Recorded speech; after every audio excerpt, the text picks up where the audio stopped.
queue à l'entrée du cinéma Urania, digne de la sortie du dernier Spielberg. Mais la vedette du jour est le télescope James Webb. Sur scène, des hommes ayant consacré une partie de leur vie à sa mise au point. Eric Smith a débuté il y a 25 ans. Petit à petit, il sent monter une certaine exaltation. Nous sommes à moins d'une semaine du lancement et ça me semble presque magique que nous en soyons si proches.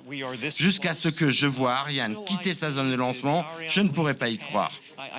Mais quand je verrai les flammes s'éloigner, je me dirai que maintenant, il est temps pour les astronomes de vraiment se mettre au travail.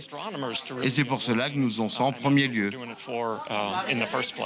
Mais avant, il y aura ce lancement, moment d'émotion intense pour Daniel de Chambure. Lui, c'est 15 ans de travail depuis que les Américains ont confié leur bébé à Ariane. Au début, on a fait un travail d'étude de faisabilité et on a travaillé sérieusement sur la question depuis 7-8 ans pour arriver au résultat aujourd'hui où on confirme que tous les développements sont terminés, qualifiés, vérifiés et qu'on n'aura pas de surprise pendant le lancement.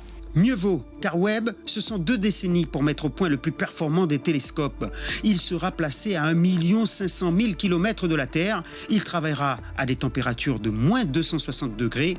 Pendant plus de 5 ans, il permettra aux hommes de remonter le temps. Si on vous doit donner 2 exemples vraiment marquants, ce sont des planètes autour d'autres étoiles. On va étudier leur atmosphère et aussi les premières galaxies. Là, on va regarder très très loin, à un moment où l'univers était encore très jeune, quelques centaines de millions d'années, à plus de 13 milliards d'années-lumière de nous. Dans la salle, l'assistance est avide de connaissances. Les questions fusent. Les réponses semblent avoir éclairé le public.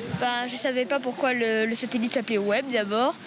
Je ne savais même pas que ça avait pris autant de temps pour être fabriqué. Très passionnant.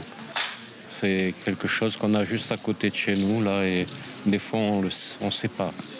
Donc là, ce soir, j'en ai pris plein les yeux. C'est une mission à plus grande envergure, donc je pense que tout le monde est un peu plus enjoué et un peu plus passionné, on va dire. Désormais, ils sont impatients de vivre la suite de l'histoire. Mais en attendant les images de Webb, l'espace n'a jamais été aussi proche de Kourou. La surface plutôt.